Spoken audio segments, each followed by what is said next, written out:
Hi, I'm Bran, and I love UpTV Faith and Family Movies. Hi, I'm Jax, and I like UpTV Faith and Family Movies. And I'm Dan, and I despise UpTV Faith and Family Movies, and this is the Deck the Hallmark Podcast. Deck the Hallmark, it's his podcast. Brandon and friends host this podcast. We hope you like this jolly podcast.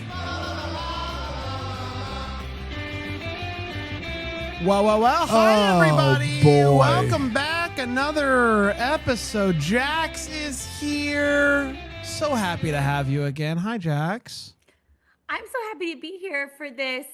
Now knowing that I haven't been fired from Chicken Sisters, I'm even happier to be covering this content. Yeah, but also this is historic, as you alluded to, Jax. This is the first episode recorded in our new studio live for the Double Deckers. That's true. So if you, BrambleJamPlus.com, if you go and become a Double Decker, you get all these episodes live and early before they come out, as long as they're not screeners. And this is the first one we're doing for the Double Deckers. First one. Brand. First one. And It's very Jax is here exciting. to join us. That's so right. What a time. Yes, I asked it. I think I was a bit crass. I said, am I popping your cherry in the studio? And, You would never Bran put it. be crass. I would never. Bran just looked embarrassed, but also I think he didn't really know what it meant, but he knew it sounded very. Well, I don't like cherries. And so right. I don't really understand what we're talking about here. Oh, my gosh. But I will say, in case you missed it, I think yesterday. What day does this come out? Is this Wednesday? Is today Wednesday? Today's Wednesday. In case you missed it yesterday, come check us out, philo.tv/DTH. You can watch the show, see us in our new space, and you get to see Jax. And so It's a big win for everybody, I think. Jax, tell people kind of like, what are you up to? Like, what are you getting into these days? Well, if you are watching on Philo, I just got back from the gym, and I don't work out hard, but I sweat profusely, and I'm very, very red, and my hair is very, very sweaty, and it's reminding me of when I played basketball when I was like 11. I wasn't on the starting team, even though my parents coached. I know I mentioned that before because there was trauma with that, but I'm doing great. I'm feeling healthy. I just really sweat. I was on the stationary bike for 20 minutes, and boy, howdy, does it really do something for you. Now, you mentioned that you There's don't so much there. So you don't go. I to don't the even gym. know where to get started. You don't go to the gym very often. No, actually, I go to the gym all the time. Oh, okay. But I'm never like, no, that's the thing. I go to the gym a lot, but it's always just frequently minimum effort. Yeah. That's the jam. But today, max effort. No, today it was I just sweat a lot. Yeah, you just- This all could have been fixed if Jack's parents would have started her. That's exactly right. 11-year-old basketball. Guys, I'd be playing for the WNBA. I wouldn't be on this podcast with you, That's right. and I'm glad to be here. Well, I think you still would have made time. Yeah. I probably would have. Now We'd have never gotten the bubbly sesh. It's unbelievable. Yeah. Now let me ask you this, and I'm sure we've talked about it before, but do you think it was a bench situation due to skill, or was it like your parents really pushing back against nepotism? Like, we don't. Yeah, want we people want to get- make a point here. We don't want to get people to bat at. Like, was it that you weren't good, or that your parents, were just kind of being a little strict? So my sister, who, as you know, is a year younger than me, was a fabulous point guard, and she started. And what my parents told me was that, basketball is really Cassie's thing. Acting is your thing. Good for them. Good for them. And, we can't, you're good enough to start. But again, with the nepotism, Right. like you're saying, they didn't use that word, but we can't start both of you. We can't do Start 2 both of 5. Collier girls. Yeah, we can't do You that. guys, I didn't buy it at the time, but I was pretty self-aware and intuitive, I think, even as a kid. And it made me feel good, though, that my parents loved me enough to lie to me about that. No. Did Cass go on and play like high school ball? Oh, yeah, she was a really good high school player. She actually probably could have played in college, but she's also very smart. That's what I And then heard. got I her heard about master's that at in the Harvard, so scouting. she Yeah. was busy. Masters Yeah. at Harvard University? Yeah. How did I- did Harvard we- I didn't know she went to Harvard. Oh my Because gosh. she gets embarrassed and doesn't like to mention it. Oh. She'll just say, if someone asks where she went to school, she's like, Boston. Oh man. Yeah, because Boston U sucks. Boo. That's crazy. This is like when I found out when Erin Krakow, we were interviewing her and she just said Juilliard, and then I just didn't let her forget it for a full hour. It was great. Now, does she go out to like Rucker Park now and like still get up and down the courts? Balling out? I would love to see her ball out with you guys. She'll still like shoot hoops. She's like teaching my niece to play. My brother was a really good player, so they'll play sometimes. Like it's still a part of her life. Oh, so there was put baby in carrier, run up and down the court. Like I think there's so just generational the basketball talent in the Collier family, aside from dynasty. Jacklyn. Yes, basketball. My dynasty. brother scored 1,000 points. Oh, basketball it's a big deal. The thing. Yeah. Yeah. What is it called in the? There's a case. Yeah. There's a case. So yeah, it's a real illustrious legacy. And 1 year I scored 7 points, and that was my shout out. Do you think it's messed up, Jax, that athletes get medals and trophies that stand the test of time, and actors get like flowers, like hey, good job. Here's something that's gonna die in a couple days. Yeah, let's diagnose that if we could. Well, in the choral room, in the high school, my Annie dress is in a glass case. Whoa. Okay. My Once Upon a Mattress dress. Then my Damn Yankees lingerie, and then my little Take Back Your Mink outfit for Guys and Dolls. Well, hold on. Your Damn Yankees lingerie is in your high school? Yeah, well, it was like a little lingerie outfit that Lola wears for whatever Lola wants. Okay, I understand. I understand what school it is, but it's still a high school, yeah. Okay, the truth is, none of that is actually memorialized, but I did wear all those things, and it was my mom's lingerie, and one of my teachers was like, I love your mom's lingerie. Hold on. It's like, I hate everything. So I have just so to be many. clear, We are you had- never going to get to this movie. So you had to go out on stage in high school in your mom's lingerie. I sure did. She's like, they didn't have a lot of money for costumes that year, and she got a little glint in her eye and said, I have something. Here's your one chance, fancy, don't let me down. That's why I sing it every year, karaoke. This one's for mom. This one's for mom. Holly knows. Gosh. Oh, man. I love your mom. She's the best. She loves you. She's She loves the you so much. best. Hi, Mom. She's probably listening. Hey, Mom. Speaking of moms, let's do Love Club moms. transition. Thank you. Love Gonna Club have mom, to now. Colin Joe. Originally premiered on Up, Faith and Family on Valentine's Day, actually, February 14th, 2025. And it went a little something like this. Vice Principal Joe is, bustling around backstage at the school theater. She trips, her glasses fall off. She looks up and she sees a total hunk. But she's not positive who that hunk is. What can you do? She steps out from backstage to see if she can find that person. But we end up seeing the same chaotic scene from the first film, but again, where, the moms bump into each other, you smile, love club, group photo, the thing. Fast forward 6 months. Joe is now dating the choir director, Kareem, and she's also been promoted. Abdul-Jabbar? That's exactly right. And also, drop that Vice. She's just straight up principal now. But something is off. She doesn't quite seem happy. So she reaches out to the Love Club. Joe confesses that Kareem might be ready to take the relationship to the next level, but she's not sure she feels the same way. She's not sure if she wants to take things to the next level. The next day, she sees that same hunk from 6 months ago and realizes, oh, I know that hunk.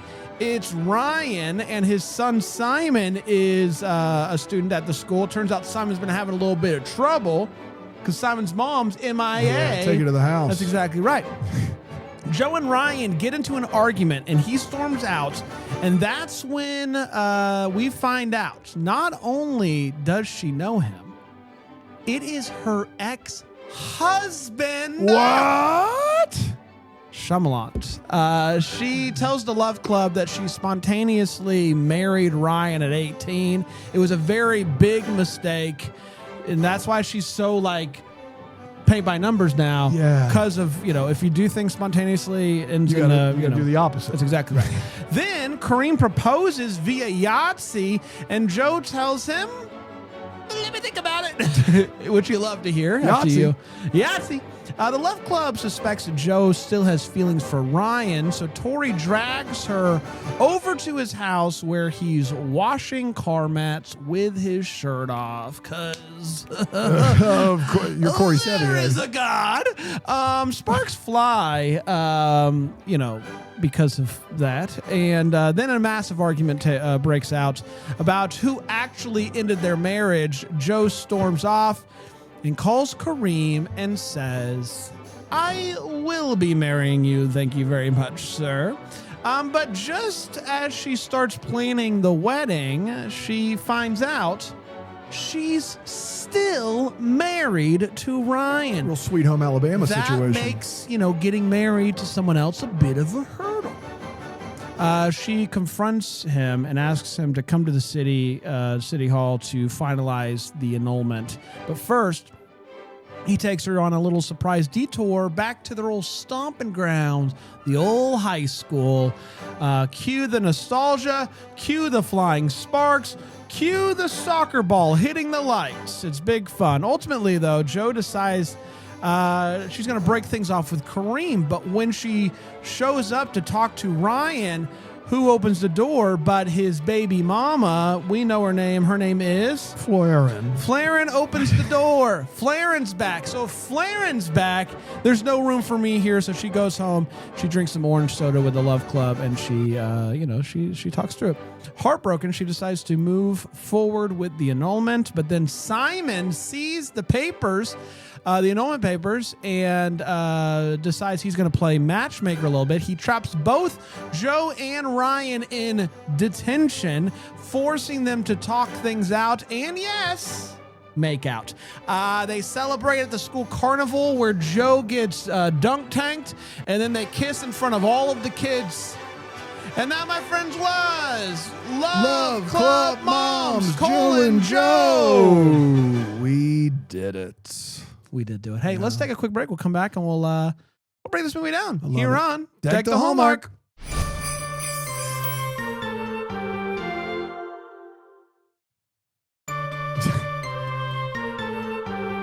Brent, we're back in the chat. Double Decker chat is first live one here. Blah blah blah. You get it. Beth Ann McGraw Smith says I've never understood a synopsis less.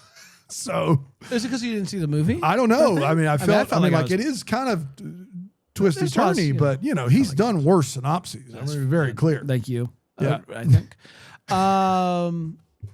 So, did you give your mom's lingerie back to her? Listen. We just don't have time. I mean, there's so much to unpack. I was gonna say I'll send pictures, but it Let's feels weird not. to say that. Yeah, let's not. Picture didn't I happen. was also What's wild is also that what 17, so that Yeah. feels weird. It's all weird. This whole that's the thing is weird. Yeah, the whole thing's weird. From the moment Brand didn't know what poppin' cherries was on, it's been a weird one.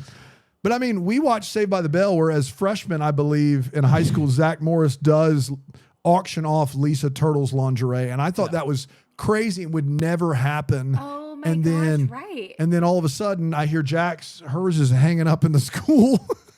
That's exactly right. And it's her mom's. It's crazy.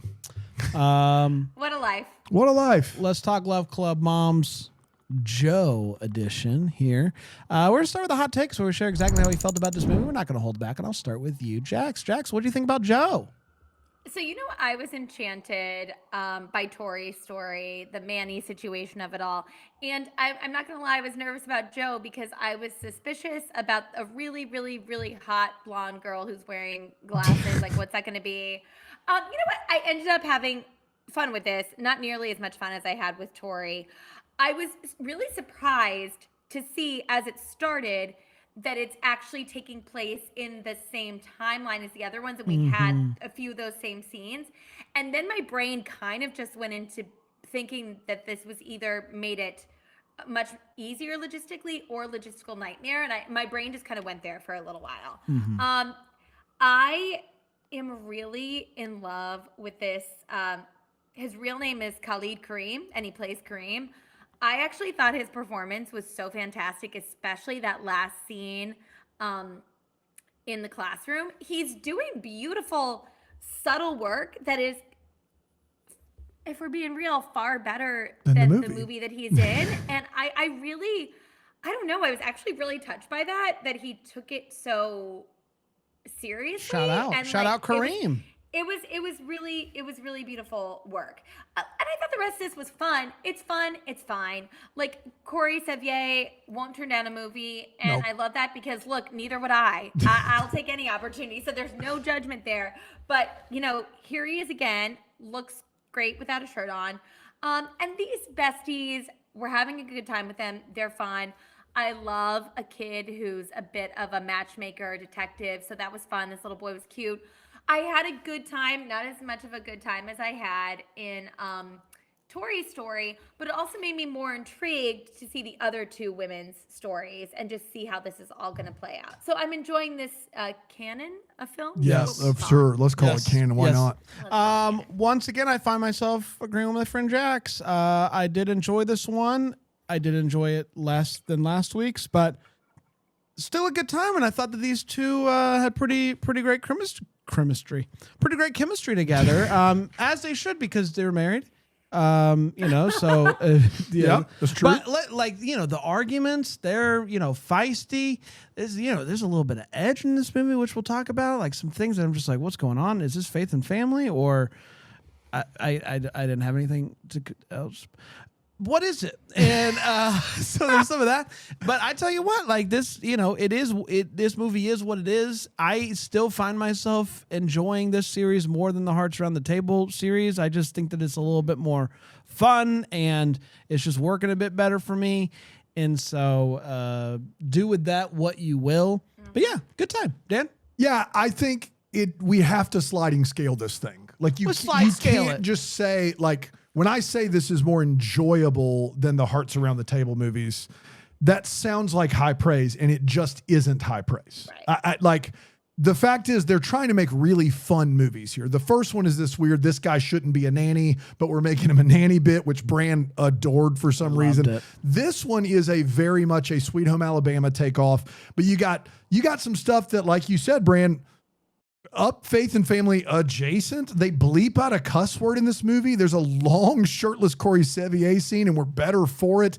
There's this basically, and this is a little bit of a wait what, but Ashley Newbro just ogles Corey Sevier from up the driveway for 15 straight minutes. Sorry, I thought you were actually going to say when she said something was ballsy. I was like, yeah, she did that too. Ballsy. Like it is a very weird series that we're watching, but they're both Ashley Newbro series. This one's better. This one's a better series. It's still not good, but at least the time passes so much quicker than the Hearts Around the Table movie. So if you want a silver lining, I mean, that's it.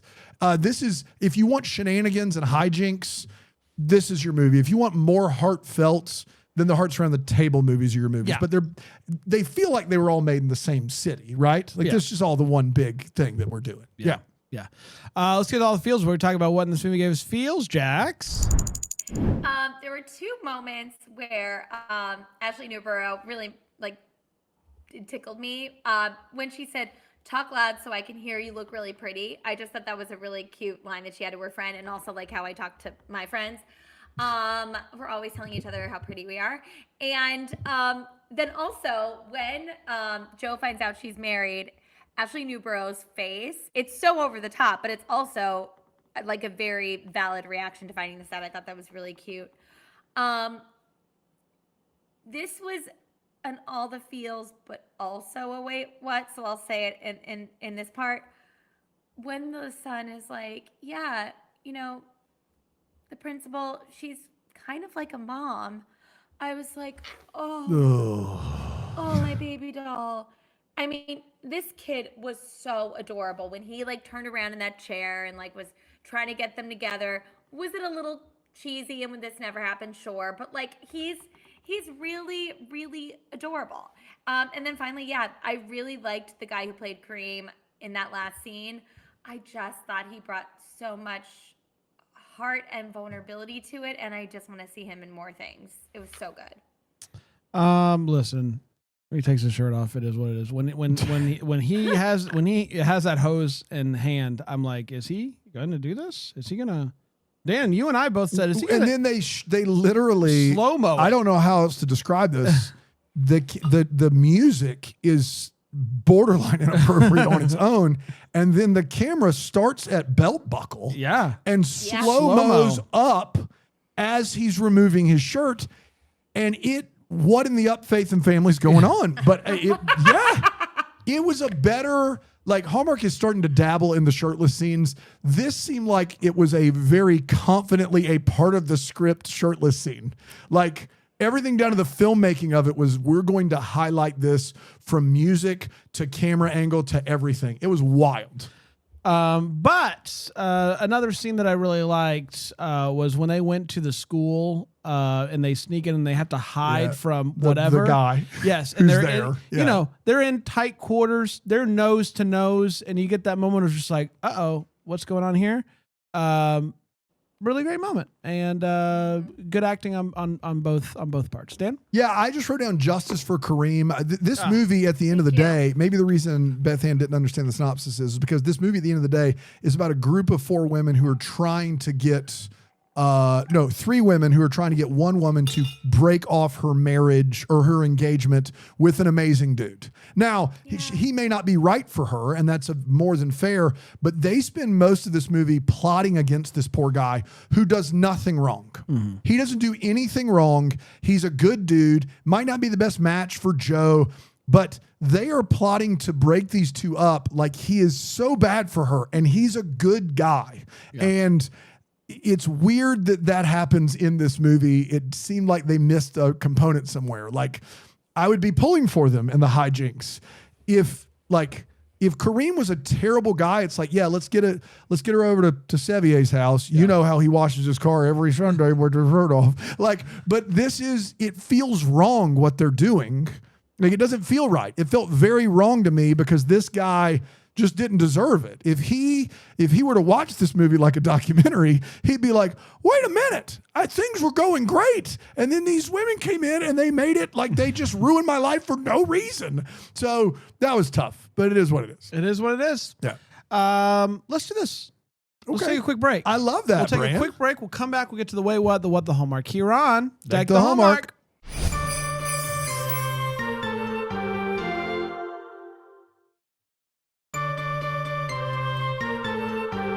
Hello, everybody. Welcome back. Deck the Hallmark. We're talking about the Love Club moms, Joe's school crush listed in IMDb. Yes. Joe's school crush. Yeah. Which is another Shyamalan because you think it's the teacher. I know. And then it turns out, school, the kid comes in school, they see. There you go. Let's get From high school. Let's get to the way what. High school. That's where we talk about what this movie made us go way what. I'll start with you, Jax. I have 2, and one's a little one, but I'm actually going to delve into my first one because it's building on what it's a good place to start. It's a good place to start. I love building on what Dan was saying. I'm going to start with my first one if that's okay with you guys. We'll allow it. We'll allow it. Just this once. I've got 2. You mind if I start with 1? You guys mind if I start with 1? Great. All right. I'm going to start with 1. Thanks for that permission. You're a wild and crazy kid. I am going to start with my first one. I'm just like Joe in high school. Yes, these women trying to break them up. I think also it's very problematic because when Kareem is talking about his past and he has that like sexy look on his face and he's like, oh, he's naming all the women he's been with and he's like, oh, I forget which one was which. Hard to tell with twins. I was like, you had a wild side. Like, I bet that you and Joe were actually even more compatible than you think because you were wild. You like grew up a little bit and now you actually would be good together if you could bring out both sides of that. So yes, I think it was such a weight wet that all the women were immediately like, no, get Kareem out of here. And then the other thing was I laughed so hard. The line, and maybe I misheard this, so you guys can tell me. You are a tough little nut and we are your squirrels. That was a line. And then it was referenced again like, oh, my little squirrels. So they say to Joe, you are a tough little nut, and we are your squirrels. That is that's like Jack's wearing her mom's lingerie tough. I don't really know. I don't really know what to do with that information. I don't really know what that means. It made me laugh, and I actually was like, this is kind of cute. It was just this thing of like, I was like, I don't know what that means, but cool. Like, Yeah. like let me just let I it love wash that. over me. Yeah. Yeah. So listen, sometimes things don't need to make sense, betwixt Exactly. friends. I got a couple. You want to start with one? I'll start with my first one, which is the fact that I don't like what was this for? This movie, what network were they going for here? Because they have to bleep, like he's like arguing with her, and he says like they have to bleep out hard A. Yeah. ASS. They have to He yells it. yeah, they go so hard, and then they don't do a bleep. They just like cut the audio out. They just cut the audio out. It And makes it more noticeable. I feel like they could have probably figured out a way to just trim that and it not happen. But like, what was the original intent? Who was it? Like, it's not like that would have flown on Hallmark either. I don't like now, and this might be a little my what the homework, but it's like, is this what does Sevier normally go off book? Sometimes we just gotta let Corey cook. You know what I mean? Like he's out there. Let Corey cook. He's so into character that he happens to cuss in a TV movie of the week for Hallmark. Yeah. Because he just was that locked in. I love to think that that's the version of Corey Sevier that shows up for literally the 12 movies he does every year. Because that's funny. He's that locked in on this character that he went there. Like Corey Cook. Yeah, let Corey cook. So they're trying to like find out what they were like. The friends are what they were like as a married couple, like 18-year-olds, and so they like sneak up and they find her photo album in a closet that's like in between like sheets and stuff like that you have like linens. It's just in there, and they just opened up the closet door and they said, "We know where this exactly is. where it is. We know where she hides stuff," and it was like really interesting. And then they just don't explain it, and then they just put it back in there, and I thought that was funny. At one point they're all at the school dance, and Kareem is there, and he sees her with Kareem. He gets a little jealous, so he goes and asks one of the other friends, "Will you dance?" And they start dancing.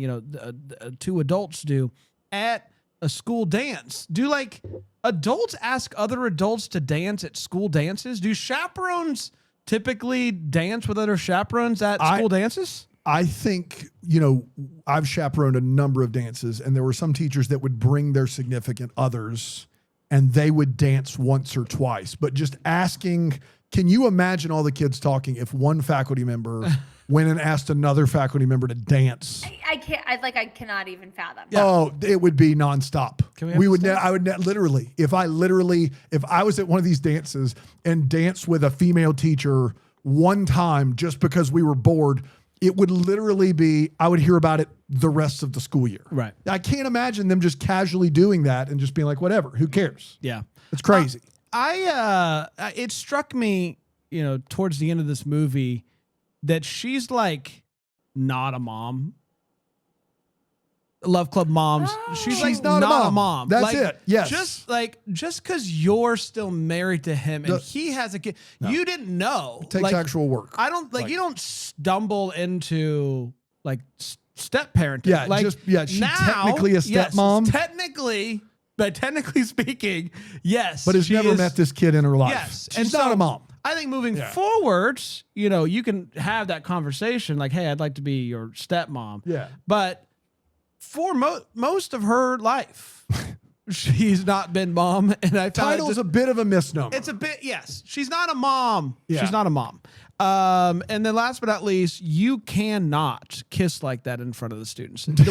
When she comes out of the dunk tank and he's like, "Hey, you," and then they just go like just start making out, and the kids were just cheering. They're like, "Dunker," and then not a single kid went, "Ah!" None of that happened. I guess all the kids are like cheering them on, like, "Let's go!" Yeah. You can't kiss like that in front of the students. It's just you're a principal. Yeah. You're a principal. Dan? She's not only a principal, she's a principal, and her office is a maintenance shed with concrete walls and no insulation. This is the least believable principal's office I've ever seen. Ever. It's not one. They literally went into some room that's just made out of concrete walls and they put a desk in there and a name tag. kind of embarrassing. They do go to the soccer field at some point in this movie. Yep. And there's kids out there playing soccer, and the grass on the soccer field is, I don't know, shin deep. You couldn't possibly play soccer on that field. If you kicked a ball, the grass would literally hold it up. It hasn't been mowed. It is not, just because you put a goal down doesn't make it a soccer field. That's kind of crazy. Kareem proposes in this movie, and he does so while they're playing Yahtzee. And I just want to try to paint the picture for you.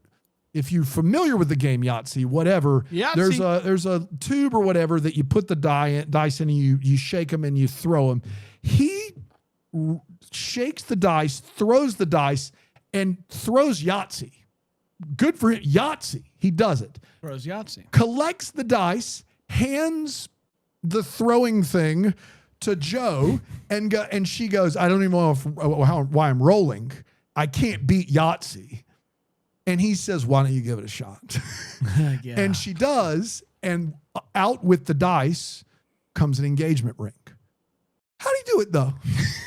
How do you do it? What you don't know is on the weekends he does sleight of hand magic tricks. So this On guy, the streets. his whole plan for proposing is I'm going to wait all game till I roll Yahtzee. And then when I roll Yahtzee, somewhere up my sleeve or somewhere, I'm going to have outside of a box just an engagement ring. And I'm going to take the container, somehow slip the engagement ring in with the dice, hand it to her. We're going to have a bit of dialogue. She's like, why do we even roll? And he's like, go ahead, see what happens.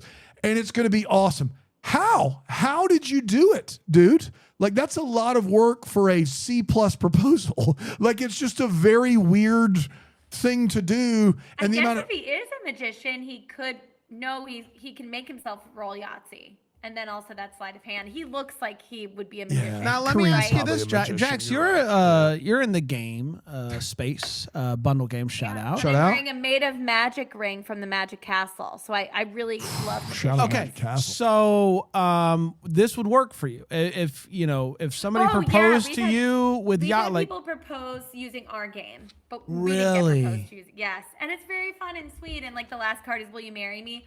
But it's a lot easier to facilitate than rolling Yahtzee. So Yeah. he must be a magician. But this right? Yeah. so but if you were dating a magician, for example, and he incorporated also your love of games and made the ring appear out of nowhere, you incorporated into the game, that would you would love that.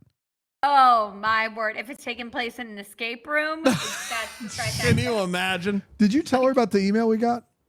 No, I did not tell you about the This email is that we great. got. Live. Yeah. We got a really kind email from somebody who loves it when we discuss escape rooms because his daughter like designs escape rooms, I believe in Nashville or something like that. And he really wants us to fall in love with escape rooms. And so he's offered to pay for us to all do an escape room together when you're down here.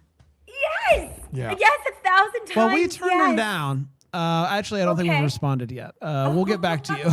Tell him also to let me know which one's in Nashville.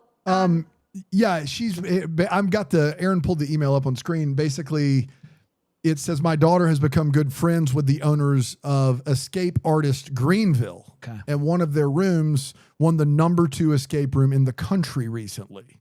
And I would love to cover the cost to help schedule it How with about them that? Absolutely. as we get closer. How So about look at that? that. Shout out to David Townsend. Yes, 1,000 times. Yes. Yeah, that's And fantastic. I don't want to. Well, I guess it would be good promotion. I don't know. They say the name of the company that she works for, but I don't want to yeah. out anybody. Yeah, I wanna said the dox name them. of the one in Greenville. Yeah, but I don't want to dox. Yeah. Like, what Yeah, if you they wanna don't? dox them? That's right. You don't want to dox them. Person who sent this email, let us know if we could dox your daughter. God almighty. In regard to where she works and Yeah. the work she does. Totally. Can we air this entire episode? What is Aaron's going to edit it? It's going to be like the intro and Merry Christmas. It's ridiculous. Is Can we dox your daughter? Can we dox your daughter? That's the question. Dan, do you have any more? I had two. I'll save one for what the Hallmark, but the other Okay. one, they find these pictures of when they were married, and we are told they were married at 18 years old, and that we know their graduating year. They're roughly 31 in this movie, and the wedding pictures look like they took them yesterday. Completely. It's the same. They put a goatee on Corey Sevier. Same people, 100% not 18 years old, not anywhere in the ballpark. It's crazy. It's crazy. I'll save the other one for What the Hallmark. Okay. Well, let's do it now. Let's do What the Hallmark now. It's where we wonder what could have been. Maybe happy to get some clarity on any questions that we still have. Jax, what are you still wondering about after watching this? There was a moment where Corey Sevier went and danced with one of the moms that I don't know the two moms' names. I don't know yet, their we names haven't yet had their either. We'll movies. get there. Yeah, We'll get there. We will after we know their movies. And I was like, is there a vibe there? And there might be a world where Joe stays with Kareem and where Corey Sevier gets with the beautiful woman whose husband is apparently recently said he wanted a divorce. And you know what? If your husband wants a divorce, maybe you need a severe weather warning and That's just right. have a good time for a little while. Okay. Wow. Okay. Mine's not as fun as that. They are playing the Yahtzee, I believe. Yeah. Or something's happening and they're talking. She's talking to Kareem and is talking about, the heat of the game and whatnot. And she talks about how, well, the pizza that you brought packed a lot of heat already. And I couldn't stop wondering what that pizza was. That's true. That That's really packed the heat. Like, I know there's some spicy pizza out there, but I've never had one that's like burning my mouth, packing a lot of heat. A lot of heat. I don't know. So what was that pizza? It's a good one, Brand. Dan? Don't sell yourself short. That was great, dude. Thank you. It was really good. Thanks, brother. There's a scene that the editing is incomprehensible in this movie, and I have to know more information about it. I rewound it because Brand did not believe me. The Love Club towards the end of the movie are all gathered in someone's living room. I don't know, Joe, Tarragon, whatever. Someone's living room. Yeah, and they're all drinking sodas, like what appear to be orange sodas. And then they go to a wide shot, and then they go back to the close-up, and the sodas are yellow. And then they go back to the wide shot, and there's an orange soda on the floor that wasn't there. But it is like when my kids got highlights, and you had to figure out the differences. I fundamentally don't know how it happened. Like, it's one thing if there's a scene and Nazneen Contractor's holding an orange soda, and then in the wide it's on the ground. I understand how that happened. Why is there any soda that's not orange even on set? I know what a script supervisor is. I understand the idea of continuity. I don't know how this happened. I don't know where yellow jumped into the picture. Get the mellow yellow out of here. We're doing orange so today. Subtle, but if you go try to figure it out, it is incomprehensible how it is what it is. I couldn't figure it out, and I need more info. Someone from Love Club Mom's set, please let me know. That is so bonkers because, it's not like someone just wasn't paying attention in terms of continuity. This means actively a different product was being, we need to know. Yeah. That's so wild. It's crazy. Yeah, it's crazy. But also everyone else has orange. So she had orange and so did everybody else. And then suddenly, for some reason, she doesn't. And It is a crazy, crazy scene. I just don't know, why. Get the mellow yellow out. That's all we're trying to say. Well, we did it, everybody. Congratulations to us. And we're going to be back next week with the third Love Club Moms movie. Angelic. I don't know. I could look it up, but I don't know. I don't know who she is. It is Harper. Harper. Of course Harper. Come on back for Harper next week. It's going to be a lot of fun.